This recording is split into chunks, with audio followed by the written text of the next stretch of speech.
Hi there, everyone. This is Dan Dix here, reporting for Press for Truth, coming at you today from Las Vegas, Nevada. And we're here with Lord Christopher Monckton, one of the world's leading climate change scientists, experts in the science of climate change. Sir, thank you very much for taking some time to speak with us here today at Press for Truth. Well, it's a pleasure. Very kind of you. One thing I should warn you is that I have no piece of paper that says I'm a scientist. Oh, okay. Right. I do my best to try and work out what's going on. I'm a tolerable mathematician, but I don't even have a piece of paper to say I'm one of those either. Well, you seem to have a better grasp on what's going on than most scientists. And for people out there, there seems to be a lot of confusion about whether or not, well, first of all, is global warming being caused by man, or is global warming even happening at all? So let me just start with that. Is the climate currently warming? No, and it hasn't been for around a decade and a half. And it depends on which measure you use. There are two satellite measures, and their average shows no global warming for 13 and a half years. And there are three terrestrial measures, which are the thermometers on the ground. And they, if you take their average, show also no warming for 13 and a half years. And one of the satellite measures shows no warming for very nearly 18 years.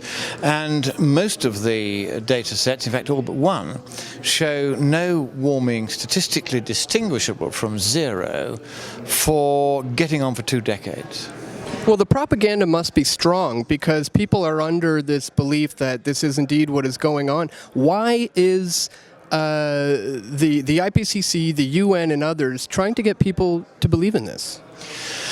I think there's a desire to centralize governing power in a new world government, and really this has become quite explicitly evident since the 2009 draft of the Copenhagen Treaty here at the conference in Las Vegas. I've been talking about that this afternoon and showing the passages from the treaty draft of 2009 in which they discuss the establishment of a world government, and the word government appears in the context of a global government for the first time in any treaty draft that I have ever seen. So I think there is a very clear agenda on the part of ambitious politicians and bureaucrats that being Prime Minister or President of a single nation isn't enough. They now want to be President of the world or a member of the World Governing Council, and the climate change thing is being used by some people of that stamp as an excuse and as an attempt to try to establish what has often been described by the staring-eyed right-wing fanatics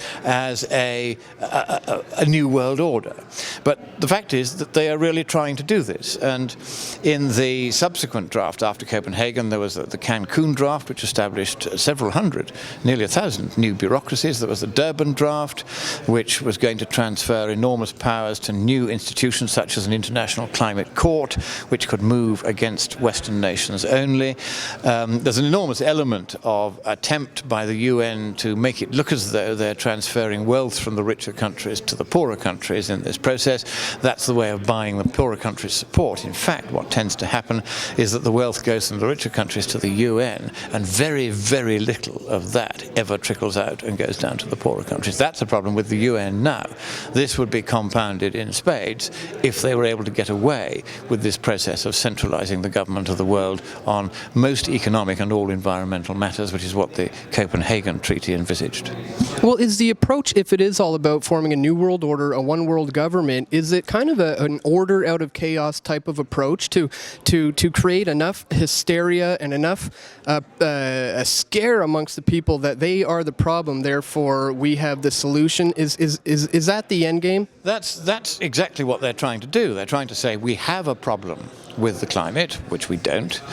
There's going to be drastic global warming unless the economies of the West shut themselves down or pay large amounts of blood money via the UN to the third world countries, or both. And therefore we need a world government to administer this and to rescue the world from itself, because governments on their own will tend to look to their own electorate's wishes and they won't have sufficient regard for the planet. Therefore they have to defer to a new governing authority whose job will be to protect the global commons. This is this awful, ghastly bureaucratic phrase the UN uses as a way of trying to explain that it wants to try to get absolute power and the enormous wealth that goes from being able to precept upon the treasuries of all the member states of the UN. A lot of people in the UN, and the UN itself, in fact, often seems to be involved in some type of almost new age type movements. And I'm seeing this global warming, climate change movement lead in that in that regards towards how Mother Earth, we have to protect Gaia. Is that also a part of the agenda to formulate? There is certainly no small dose of outrageous feeble-mindedness behind all this. This tends to go with I'm going to call this politically the left-wing or socialist or communist or fascist brands of thought, because once you have deferred to authority, which is what fascism and communism both require, they are simply two sides of the same coin, then you don't need to think. And I've come across many people. I had a long interview with a journalist from CNN today who was of the left, quite far left, as so often is the case in the media these days. And he said, "Oh, but don't you realize you may not have children, but I do. I've got a son, and I don't know what his future is going to be, and the planet's going to burn up." And I said, yes, that's the Communist Party line. But there is realistically very small chance of any of that happening. But surely, even if there's one chance in 1,000, we must do all we can. I said, no, we have to take a mature economic view of it, and you must do this rationally and not with mawkish emotionalism. But they do have this baby language about the Mother Earth and the rights of Mother Earth, and giving Mother Earth rights of legal personality. One wonders on who is going to sue on her behalf, and more importantly, how she is going to pay the lawyer's fees if she's given rights of legal personality. But that was one of the barking mad ideas that was put in the Durban draft, for instance. So there is a sort of goofy feeble-mindedness about this, a sort of new age, long-haired, weirdy-beardy, woolly-pully, egg-stained beard idea that really isn't very thought through, and it is beginning to creep into the UN documents. And the UN was very upset when I revealed that there was all this gibberish in the Durban draft, and that went all around the world, and everybody then got onto the UN and said, you cannot be serious. How can you really suggest that Mother Earth should be given rights of legal personality? How is that going to work even if you do it? And what is all this about asking Western nations to cut their emissions of CO2 by more than 100%? I mean, how stupid is that? This egregious feeble-mindedness, which goes with a lot of this, only arises because in communist or fascist systems, once authority has decreed what the party line is, you're always safe if you simply parrot the party line. It becomes a substitute for rational thought. It's one of the reasons why in dictatorial regimes so very little that is of any use is ever invented. And the reason why it isn't invented is simply because they are also busy basking in the party line and not having to think that the idea of taking any initiative simply doesn't occur to them, because they have the uncomfortable and probably correct idea that initiative will not be welcome. Well, they continue to draft after draft, and it seems to be getting worse and worse, with Copenhagen coming right down to announcing the need for global government. What is next for them? What can we expect in 2015 in the push towards the New World Order? Well, 2015 is the conference in Paris at which this long grinding process, where they've gradually been setting up behind closed doors the institutions of a global government, the Treaty of Paris will really just be the rubber stamp on what they have largely already done. And the problem is that your average politician doesn't realize how much money is being paid to which UN entities by his own government. And the civil service know, because they're all in league with the people at the UN, because they hope to get civil service jobs there, so they will do the UN's bidding for the sake of getting favour and brownie points with the Secretary General, so they can end up at the UN on twice the salary with a diplomatic passport and immunity from prosecution for all their various peccadilloes. And so the politicians are kept out of the loop. They do not know what the UN is now costing them. And when I put down a question in the House of Lords via a sitting member saying how much are we paying to the UN, and have been paying since 1988 just for the UN's climate panel, the answer came back, we do not have that information. Well, of course they do have that information, but there's no way they're going to tell me that.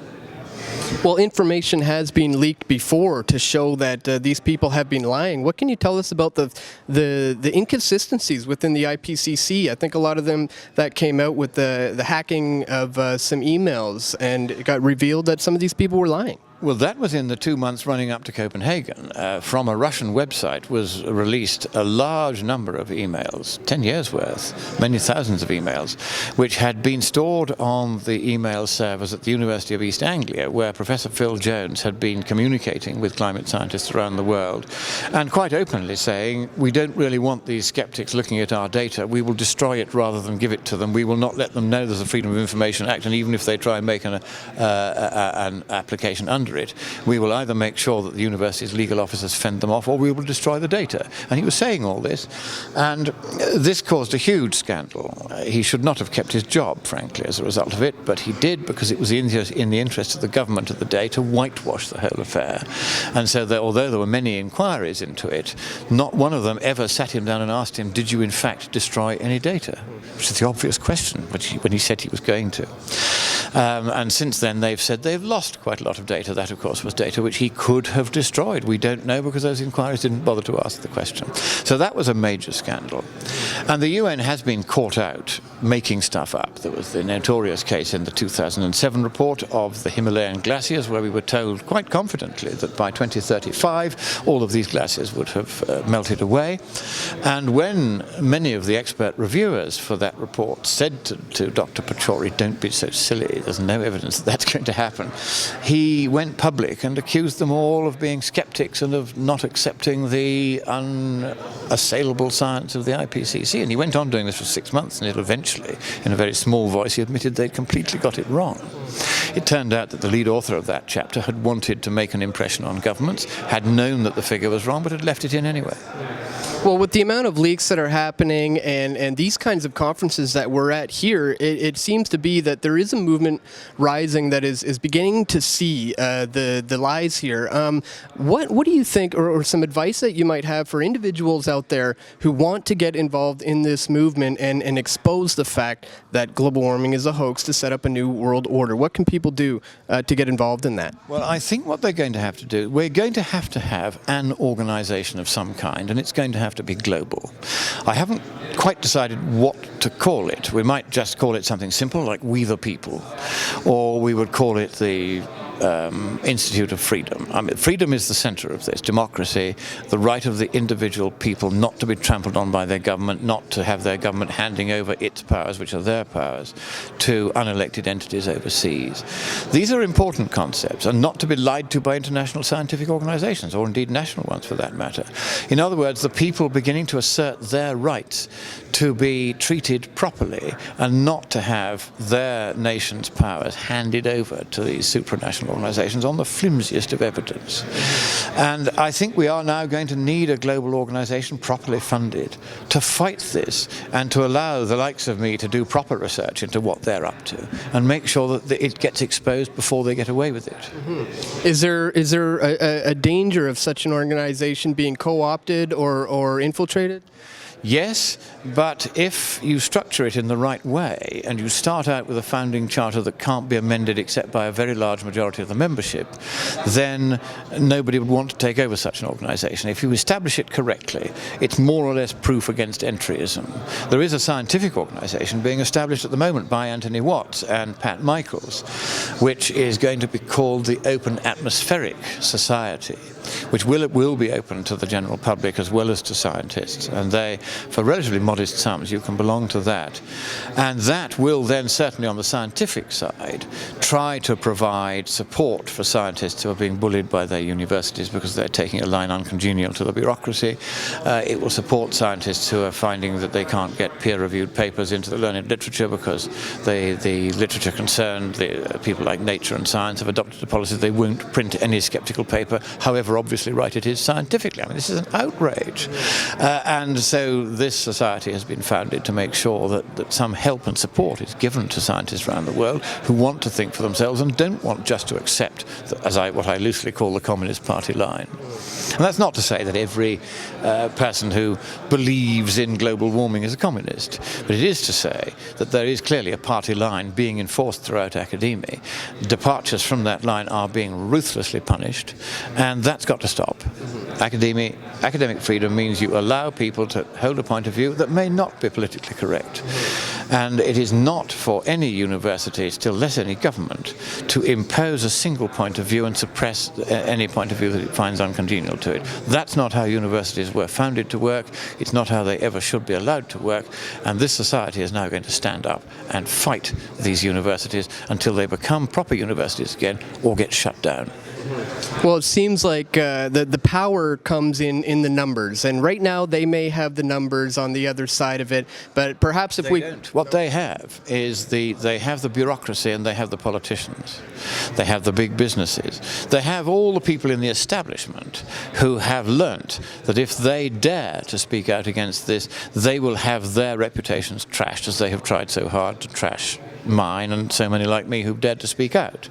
And so you do have a lot of people in the governing class who in fact think like us but dare not and will not ever say so for fear that they get vilified and punished as we do.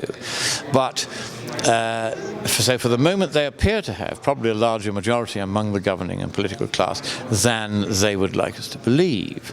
But certainly that's where we are still not very strong. And I think the only way to get there is probably we're going to have to prosecute one or two scientists who have openly and clearly and fraudulently bent the science. And we've got to say to them, if you're going to bend the science, we are going to have you prosecuted for it. You will go to jail, one or two in jail, and the rest will run for cover and the scare will disappear overnight. It's the one thing we can do to bring it to an end immediately. Well, I think it's an incredible thing that you're doing. I mean, I would have to agree this is leading towards the formation of a new world order, a one world government, and it must be stopped. And it seems that the people are being duped by this in order to fall for that.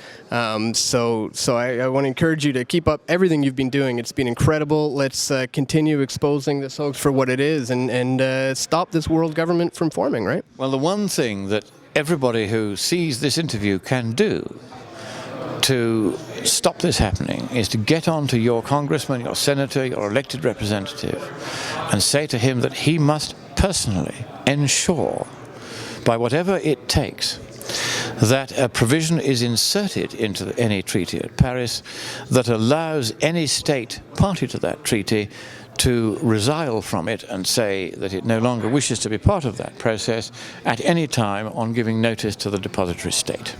And as long as that is done, and that's what the Kyoto Protocol had in it, we made sure it was put in there.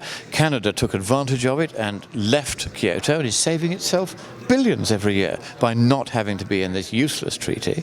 And of course, ultimately, when it becomes apparent to more of the nations who are enmeshed in the Kyoto process that there is no point in any of this, there's no need for any of it, the planet is not doomed, at least if it is, it's not doomed by us because of what we're doing, then they too will have the freedom to leave Kyoto, and provided we can make sure that that provision definitely finds its way into the Treaty of Paris, then that treaty will in the long run be harmless. It'll do harm in the short term because most nations will sign up to it because it's convenient. They're making money out of this. That's what it's about. They get more power to interfere, more power to bully taxpayers into paying the money they wouldn't otherwise have to pay. And they like that. Of course they do. The governing class likes lots of taxation, it likes lots of power, it likes lots of control. And control freaks find this whole global warming thing mesmerically attractive because they can tell you exactly how you've got to behave down to how many air miles you can accumulate in a year without getting an extra tax, and exactly what kind of a car you can drive, and even down to the last flickering mercury-filled light bulb that they tell you you have to use rather than proper light bulbs. This kind of control freakery is what the totalitarian left have always gagged for. They love it. And that is what they're trying to do here, and that's what we've got to stop them doing. So a provision to call for an exit strategy for those nations who maybe try it out and then decide, you know what, I want out of this? The technical name for it is a cessation clause. It allows people to secede from the treaty, to leave the treaty altogether, not be bound by any of its provisions. And it's, or a get-out clause, it's sometimes known as, more informally. And it simply says, words to the effect of Article 27 of the Kyoto Protocol, that any state party to the treaty that wants to resile from it has the right to do so upon giving notice in writing to the depository state. As you know, each treaty is negotiated in the territory of a particular country. That country serves as what's called a depository state, so that all the instruments of ratification for the various states who are eventually going to be parties to that treaty are lodged subsequent to its negotiation over the following years with the depository state until the minimum number specified in the treaty for the activation of the treaty has been achieved, the ratification has been achieved. The depository state then notifies all parties to the negotiations that the treaty has gone active. And if in that treaty there is a clear provision giving the untrammeled right to any state party to that treaty to resile from it and say, I don't want to do this anymore, simply by giving notice to the depository state, typically it's 3 months' notice or a year's notice, I mean, it's a short period, then that will prevent this organisation from obtaining the absolute control over the nations that join this treaty that they would otherwise get. Because if the right to leave is very clearly there, then when a sensible government, a centre-right government rather than an extreme-left government, takes over in a given country, that country can leave the treaty, and frankly, once they have left it, as it becomes more and more apparent that there's nothing in this global warming scare, very few will subsequently ever rejoin it. Excellent advice. Any final thoughts on the future and where this is all heading? It's heading down the toilet, putting it bluntly. The science has fallen apart. There's been no global warming for probably a couple of decades now. That's really undeniable. It's very clear on the temperature record that there's been either no or very, very little warming in recent decades, and that's not what they predicted. So the predictions were wrong, and they were really quite grievously, quite seriously wrong. And so what I foresee now is that people will gradually realize they were wrong, and it will be rather like the EU, which was very enthusiastically set up, and even people like me were in favour of it at one stage, before it became a hideous kind of dictatorial governing machine, when it was just a free trade area. And then gradually people wake up to the fact that there's a bad smell about it. And that's begun to happen with the climate thing now. More and more people are just saying, well, you know, either it's too boring, we don't need to know about it, which is actually fatal to any sort of extremist project. Once the people get bored, you've had it. And they are bored with this now. So I don't think that this is going to go very much further, because the politicians will no longer feel that there are any votes in it. And that means, at least in the democratic countries, we will start peeling away from this quite rapidly, and we will begin to not spend the extravagant amounts of money we're spending at the moment. So I see this slowly declining, unless we can find somewhere in the science the silver bullet, which will so obviously indicate that the computer models are wrong in the way they're going about working out how much warming we'll get, that everyone can see it and nobody can pretend any longer that there is any case for this. Now, I am researching one possible way of doing that. The trouble is finding anyone who knows enough about the relevant area of science to give me a straight answer. So even at this very high-powered conference, I haven't found anyone. I will be raising the question in tomorrow's speech, 5-minute segment, just saying what the problem is and the answer I'm looking for. And in the hope that somebody will come forward and say, oh yes, you know, you've misunderstood it and you can't go there, or actually you've raised an interesting point, I'll research it for you and come back with the answer. One of those two things will happen. Because if we can shoot it down at the scientific level, which is a difficult proposition, but not, I think, as a result of this line of inquiry, altogether impossible, that would kill it overnight. And nothing else will. You see, on the economics, it's blindingly obvious that it's 10 to 100 times more expensive to make global warming go away today by any measure you can think of than it would be to let it happen and pay the cost of adapting to it, even if the cost of adapting to it was as great as they say, and even if the amount of warming that would happen by then is as great as they say. Neither of those things is true.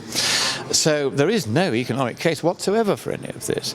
And the trouble is the arguments to establish what the economic case are just complicated enough that those who wish to maintain this scam can say, well, it's not as simple as that, and you've oversimplified, and it's, etc., when in fact it is a very simple matter, and there is no economic case for doing anything about this, even if there were a scientific case. But trying to convince ordinary people of that, trying to convince even government ministers of that, who don't have any knowledge of economics or of climatology, would be extremely difficult, because the argument is just intricate enough to be beyond them. Whereas the scientific argument, at the heart of how they calculate climate sensitivity, if we can show there is a black hole there that cannot be repaired, and that they're doomed on that, eventually they will have to admit it or lose all scientific credibility. They've lost pretty much all of it anyway, but they'll lose the rest unless they admit it. So that is something we can hope for, and I'm still working for it. But if we don't achieve that, then it is going to be slow but inexorable.